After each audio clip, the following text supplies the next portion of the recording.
मैं Ashok Sharma, lecture RAC, Rajkiya Ramchandra Khetarpur college Jaipur, MR 203 heat transfer unit 6 के part 2 में आज हम करेंगे steady flow heat from along the rectangular fin. Rectangular fin से हीट ट्रांसफ़र के लिए इक्वेशन हम आज ड्राइव करेंगे।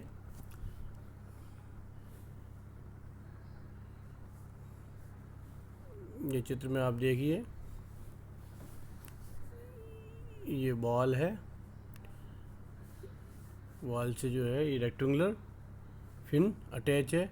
ये हम ये भी कह सकते हैं कि ये कोई जैसे आपका ये पूरा इंजन से जहाँ पे भी ये आपकी रेक्टेंगुलर फिन लगी हुई है। फिन की लेंथ L है, फिन की जो लंबाई है वो L है, विड्थ B है और थिकनेस लैम्डा दी हुई है। फिन के बेस पर, ये फिन का बेस है, यहाँ पर टेम्परेचर T0 है। सराउंडिंग टेम्परेचर फ्लूइड का जो है यानी कि एटमॉस्फेरिक प्रेशर TA है। फिन की जो पेरीमीटर होगी P बराबर 2B प्लस लैम्डा। फिन का क्रॉस सेक्शन एरिया है B मल्टीप्लाई लैम्डा। ठीक है, तो इस फिन से हम जो है रेक्टेंगुलर फिन है,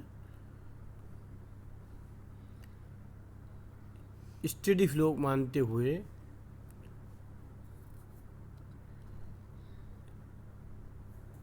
इसका फॉर्मूला हम ड्राइव करेंगे। फॉर्मूला ड्राइव करने से पहले जो अजम्पशंस जो हम लेंगे वो निम्न है। वन डायमेंशनल हीट कंडीशन, हम इसकी जो थिकनेस है इसको बहुत लेंथ के और विड्थ के कंपैरिजन में थिकनेस को बहुत कम मान रहे हैं। तो हीट का जो ट्रांसफर है वो हम लॉन्गिट्यूडनल यानी कि एक्स डायरेक्शन में हम ले रहे हैं। One dimensional heat conduction. Number 2 जो अजम्पशन है, homogeneous and isotropic fin material. Homogeneous और आइसोट्रॉपिक फिन मटेरियल, इसका मतलब क्या है कि thermal conductivity of the fin is constant. Thermal conductivity fin की कांस्टेंट है। नंबर 3 है uniform heat transfer coefficient. Uniform heat transfer coefficient over the entire fin surface. Heat transfer coefficient जो है वो यूनिफॉर्म है सारी की सारी फिन की सरफेस पर। Entire fin surface. No heat generation within fin. Next जो अजम्पशन है, no heat generation within fin. और उसके बाद लास्ट है स्टेडी स्टेट हीट डिसिपेशन। वो तो हमने पहले ही लिया हुआ है, स्टेडी स्टेट हीट डिसिपेशन। तो ये 5 अजम्पशंस के साथ में हम इसका हीट फ्लो निकालेंगे। इक्वेशन क्या बनेगी? Heat from the heated wall is conducted throughout the fin. इस फिन से थ्रू कंडक्शन हीट फ्लो होगा। ठीक है, and convected from the side of the, और साइड से जो हीट फ्लो होगी वो थ्रू कन्वेक्शन के होगी, सराउंडिंग में जो हीट फ्लो होगी थ्रू कन्वेक्शन होगी। फिन के अब हम इसका डेरिवेशन निकालेंगे फिन के बेस से। फिन का जो बेस है ये आपका ये वॉल, यहाँ से एक्स डिस्टेंस पर एक हम अति सूक्ष्म इन्फाइनाइटली स्मॉल एक सेक्शन लेंगे एक्स डिस्टेंस पर, जिसकी थिकनेस डेल्टा एक्स, जिसकी जो थिकनेस है वो है डेल्टा एक्स। इससे हम हीट फ्लो देखते हैं कितना होगा।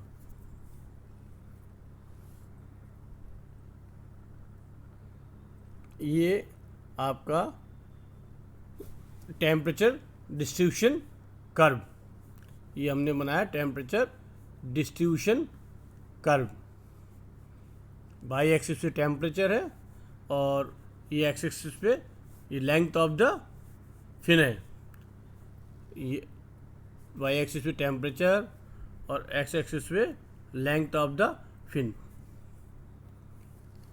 तो यहाँ पे यानी कि अपना ये कौन सा है, x बराबर ज़ीरो, x बराबर ज़ीरो, x बराबर ज़ीरो पर टेम्परेचर कितना है T0 T नोट, ये इस बिंदु पर टेम्परेचर है T नोट।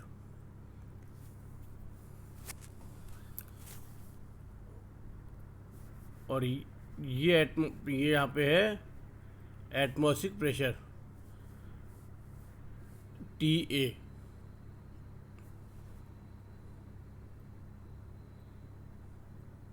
तो जो टेम्परेचर डिफरेंस है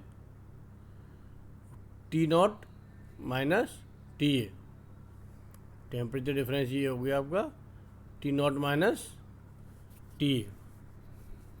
अब ये कंसीडर किया हमने x डिस्टेंस पर, ये बिंदु हमने लिया है,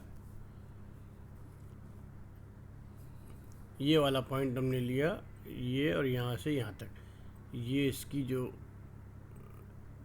थिकनेस है वो डेल्टा एक्स स्मॉल सेक्शन हमने लिया है। इसके इस फेस पे टेम्परेचर होगा T और यहाँ टेम्परेचर है जो हम पहले पढ़ चुके हैं T प्लस, क्योंकि dt अपॉन dx क्या है, variation temperature with reference to distance x, और डिस्टेंस कितनी है डेल एक्स है। तो इस फेस पे टेम्परेचर इसका हो जाएगा T plus dt upon dx multiply by del x. तो इस फेस पे इसका ये टेम्परेचर हो जाएगा। अब ये convective heat transfer, convective heat transfer हमने क्या निकाली है, H heat transfer coefficient, convective heat transfer coefficient, ये आपका एरिया हो जाएगा perimeter multiply by del x. और टेम्परेचर हमने इस पे टेम्परेचर को वेरी नहीं माना, यहाँ पे टेम्परेचर को T माना है इस सेक्शन में, क्योंकि स्मॉल सेक्शन है। तो यहाँ टेम्परेचर को हमने T लिया है। तो और कन्वेक्शन में सरफेस टेम्परेचर कितना हो गया T, और TA क्या है एटमॉस्फेरिक टेम्परेचर। तो ये कन्वेक्टिव हीट ट्रांसफ़र आपका हो गया H multiply by A area perimeter multiply by del x हो जाएगा, और T माइनस TA। तो ये कन्वेक्टिव हीट ट्रांसफ़र हो जाएगा।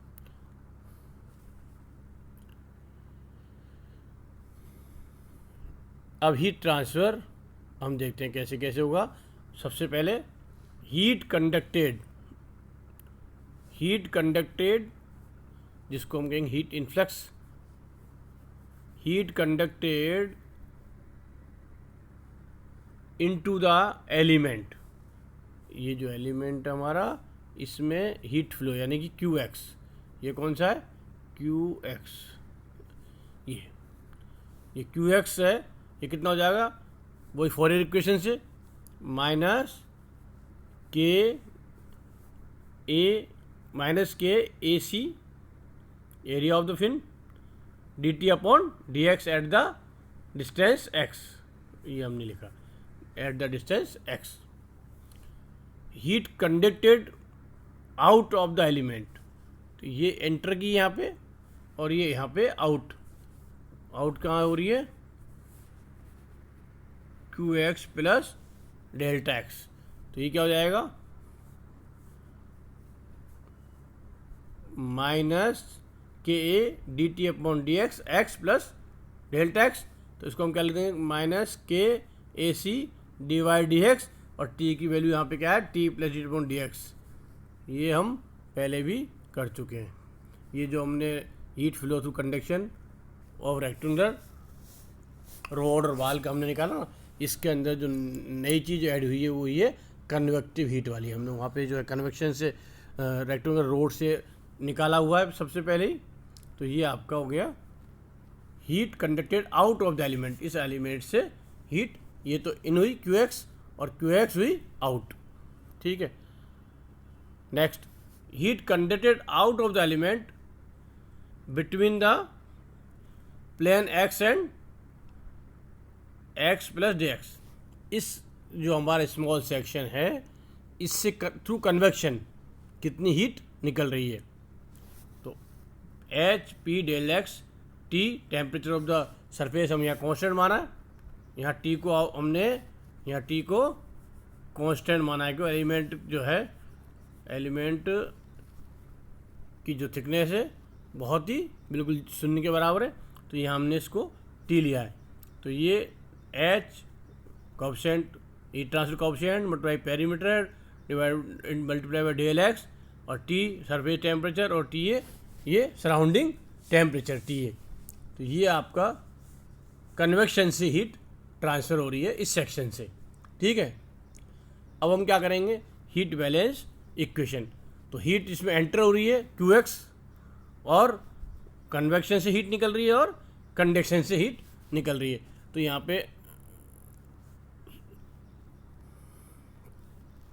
हीट बैलेंस इक्वेशन जब लगाएंगे तो यहाँ पे क्यू एक्स एंटर की, क्यू एक्स यहाँ एंटर की है, ध्यान से देखना आप, क्यू एक्स एंटर किया है, और Q x plus del x plus Q convective heat जो आउटफ्लो हुआ है कन्वेक्शन की वजह से जो हीट निकल रही है, और ये एक्स प्लस डेल एक्स है।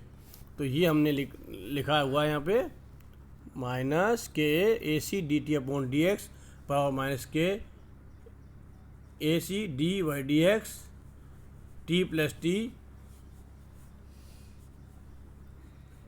D T upon D x, ये हमने लिख दिया वही दोनों वाले equation, plus H P del x T D, इसको हमने खोल दिया, minus K A C D T upon D X, इसको मल्टीप्लाई किया, K A C D square D T upon D x square D x plus H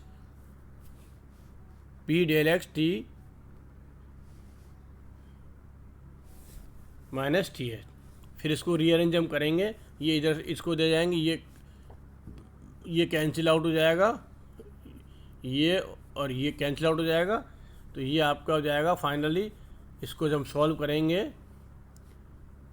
तो D T square upon D x square minus H P upon K C T minus T A बराबर 0। ये equation हमारी आ जाएगी, equation number 4। अब इस equation में को हम लिखना चाह रहे हैं टेम्परेचर, यहाँ पे एक टर्म है, बाकी सब चीज़ें कांस्टेंट है, टेम्परेचर के टर्म में टेम्परेचर वेरिएशन हो रहा है यहाँ पे, और वो उसी पे सारा हीट फ्लो डिपेंड कर रहा है। बाकी एच पी के A see all parameter are constant, सारे कांस्टेंट है, टेम्परेचर वेरी कर रहा है। तो टेम्परेचर की टर्म में हम इस समीकरण को रीअरेंज करेंगे, समीकरण नंबर 4 को, समीकरण नंबर 4 को हम रीअरेंज करेंगे तो ये आएगा आपका क्यू एक्स की जगह हम क्या रख लेंगे, क्यू एक्स, वो सॉरी थीटा एक्स है ये टेम्परेचर, टेम्परेचर क्या है एक्स डिस्टेंस में हम लेंगे, तो टी एक्स हमने क्या लिया, टी लिया था, सेक्शन का टेम्परेचर टी लिया था, और ये टी एटमॉस्फेयर प्रेशर है, वो एटमॉस्फेयर एनवायरनमेंट का टेम्परेचर है। थीटा जो एक्स पे आपको टी एक्स माइनस टी ए हम यहाँ पे लिखा ही था, ये लिख दिया हमने समीकरण को, इसको हमको उसके फॉर्म में लाना है, टेम्परेचर के उसमें फॉर्म में, टेम्परेचर यहाँ केवल वेरी कर रहा है, इसको हमने डिफ्रेंशिएशन करें बोथ साइड से, तो theta theta d theta upon D x, इसका थीटा का हमने theta with respect to x कर लिया हमने ये, और ये d T upon D x ये निकल के आ गया, क्योंकि सराउंडिंग एटमॉस्फेयर जो टेम्परेचर है टी ए ये कांस्टेंट है, तो ये जो 0 हो गया।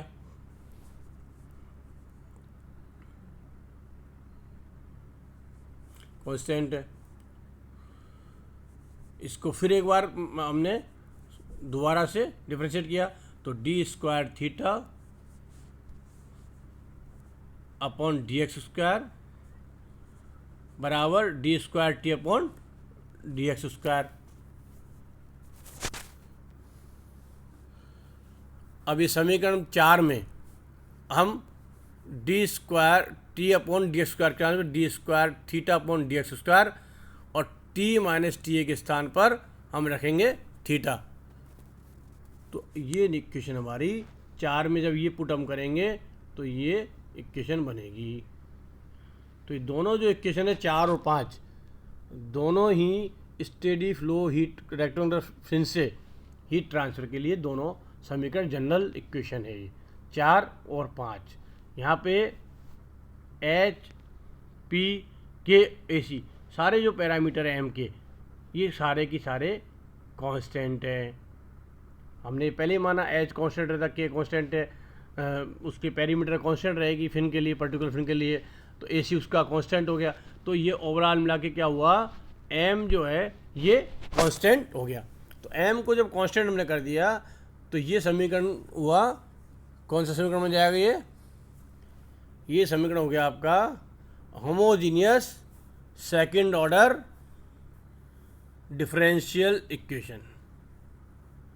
Homogeneous second order differential equation d square theta upon D x square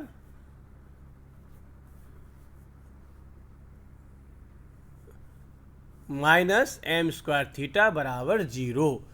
homogeneous second order differential equation है और जिसका सॉल्यूशन होता है थीटा बराबर,